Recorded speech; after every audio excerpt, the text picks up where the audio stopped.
प्रेम जीवनर एमिति एक यात्रा जार आरंभ तो होता है किंतु तार शेष हो न था। प्रेमर से यात्रा अनेक कष्ट दे था किंतु से रास्तारू बाहर रास्ता मिल न था। सेमिति एक रास्तार आज बबली पाद दे आग को चली आसी किंतु से रास्तारू बाहर ता पाखरे किसी रास्ता भी नहीं। गोटे पटे परिवार लोकों आकट आउ पटे बंटीर भल पाइबा काहाकू बा निजर कर से।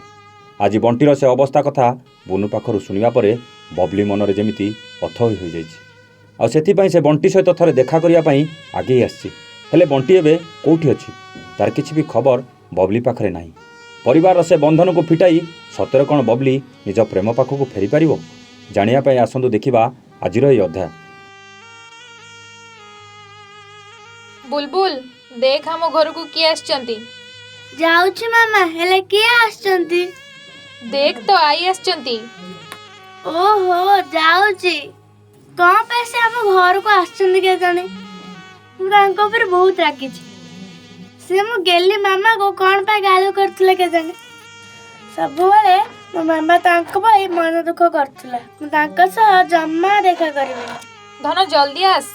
अरे मो कंढे कौन करुथिले कि मु पाठ पढुथिली। मामा तमे आई ए रूम रे बसी कथा था मु जाउछि खेली।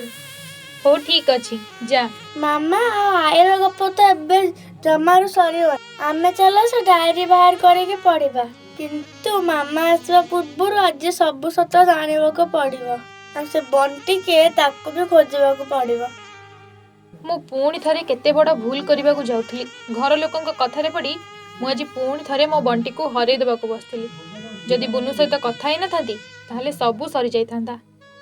आंटी टिके तम फोन टा दबो मोर टिके बौ सह कथा हबार अछि। ओ ने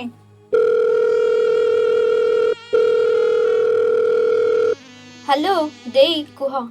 देई नुहे बौ मु बबली कहउतली। हाँ लो माँ कह एई एबे तो बापांक सह तो बाहाघर विषय कथा होतली। मो बाहाघर कथा तो मनरू एबे काढी दे। तमे माने मो सह एमिति करिबो से कथा मु केबे भी भाबी नथली। काई कौन हैला किलो तोर सब तो ठीक थिला पुणी कौन हैला?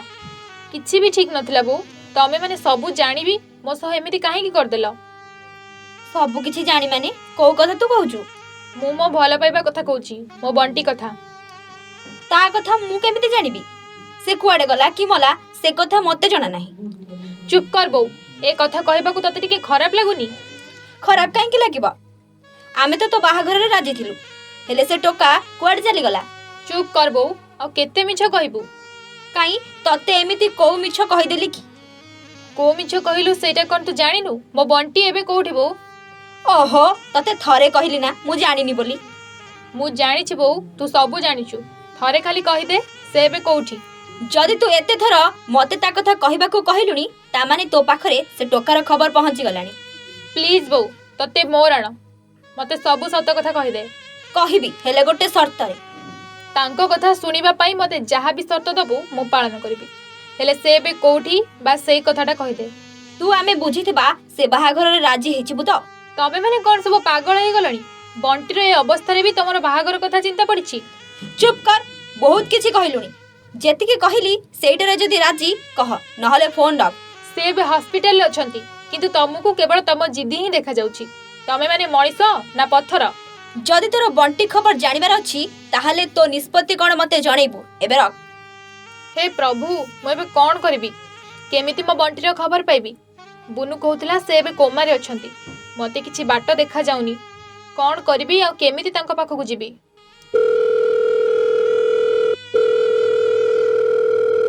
हेलो देई। हाँ लो कह। देई बबली काहा सह फोन रे कथा आइथिला कि? हेलो नाई तो खाली बुनु जहाँ कॉल करथिला कौन कहिला कि? ओहो से बुनु ताहाले बबली आगरे सबु सत कथा कहि देछि। सुनो ताकू आउ काहा सह भी कथा हेबाकू दबनी आउ ता ऊपरे टिके नजर रखिथिबो। हौ लो तू चिंता करेनी मु सब बेले ता ऊपरे नजर रखुछि। आउ ए टोका कथा मु बुझुछि। आंटी मते टिके बुनु सह कथा हेबाकू दबो। चुप की घरे बस तो कथा जेते जल्दी हबो बुझिबाकू पड़िबो नहले तमे माने सब सारी देबो। आंटी तमे भी शेष सेमिति कहिलो। ओहो बंद कर तो कांद मते सेपटे बहुत काम अछि। कौन करिबी मु? केमिति मो बंटी पाखकु जिबी? कोठी अछंती केमिति अछंती तार किछि भी खबर नै। ମୋତେ ଯେମିତି ହେଲେ ତାଙ୍କୁ ଖୋଜି ବାହାର କରିବାକୁ ହବ। ହେଲେ କେମିତି? ଆଲୋ ମା ବୁଲବୁଲ, କୁଆଡ଼େ ଗଲୁ? ଏ ମା, ଆଇ କ'ଣ ଏପଟକୁ ଆସିଲେଣି? ତତେ କ'ଣ ମୋ ଡାକ ଶୁଭୁନି ନା କ'ଣ? ହଁ ଏଇ ଆସୁଛି। ଓହୋ, ମୋ ଆଇ ସବୁବେଳେ ସମାନ। ଏ କାହାଣୀ ଯେମିତି ମୋ ମାମା ପଛରେ ପଡ଼ିଛନ୍ତି ସେମିତି ଏବେ ମୋ ପଛରେ। ଛାଡ଼, ଆଜି ଜାଣିପାରିଲିନି ସେ ବଣ୍ଟି କିଏ। ହଉ, ଆଗକୁ ପଢ଼ିଲେ ସବୁ ଜଣା ପଡ଼ିଯିବ। ଏବେ ଏଇ ଡାଏରୀଟାକୁ ଲୁଚେଇବାକୁ ପଡ଼ିବ। ପ୍ରେମ ପାଇଁ ଆଜି କେତେ ଯେ ଜୀବନ ବଳି ପଡ଼ିଯାଇଛି। ପରିବାର ଆଉ ପ୍ରେମ ଭିତରେ ରହିଥିବା ସେ ବନ୍ଧନ ଆଗରେ ଆଜି ଅନେକ ଜୀବନ ହାର ବି ମାନିଯାଇଛି। କିଏ ପ୍ରେମକୁ ନିଜର କରି ପରିବାର ଆଗରେ ହାର ମାନିଯାଇଛି, ତ ଆଉ କିଏ ଏଠି ପରିବାର ପାଇଁ ନିଜ ପ୍ରେମ ଆଗରେ ସାଜି ଯାଇଥାଏ ଧୋକେବାଜ। ଜୀବନରେ ଦୁଇଟି ରାସ୍ତାରୁ କାହାକୁ ବା ଆପଣାର କରି ଆଗକୁ ବଢ଼ିବ, ତାକୁ ନେଇ ଆଜି ଅନେକ ଜୀବନ ଶେଷ ବି ହୋଇଯାଇଛି। ଆଜି ସେମିତି ନିଜ ଭଲ ପାଇବା ପାଇଁ ଲଢ଼ିବାକୁ ଆରମ୍ଭ କରିଦେଇଛି ବବଲି। ନିଜ ଭାଇ ପାଖରୁ ବଣ୍ଟିର ଅବସ୍ଥା ବିଷୟରେ ଜାଣିବା ପରେ ସତେ ଯେମିତି ସେ ପାଗଳି ସାଜିଯାଇଛି। ବଣ୍ଟିର ଏ ଅବସ୍ଥାରେ ବବଲି କ'ଣ ଆଉ କାହାର ହାତ ଧରି ବିବାହ କରି ବେଦିରେ ବସିବ, ନା ଘର ଲୋକଙ୍କୁ ଦୂରେଇ ଦେଇ ବଣ୍ଟି ପାଖକୁ ଚାଲିଯିବ? ବଣ୍ଟି ଠିକଣା କହିବା ପାଇଁ ବବଲିର ମା ରଖିଥିବା ସେ ସର୍ତ୍ତ କ'ଣ? ସେସବୁ ପ୍ରଶ୍ନର ଉତ୍ତର ନେଇ ଆମେ ପୁଣି ଦେଖା ହେବ ଆଉ ଏକ ସୁନ୍ଦର ଅଧ୍ୟାୟରେ, ଠିକ୍ ଏହି ସମୟରେ।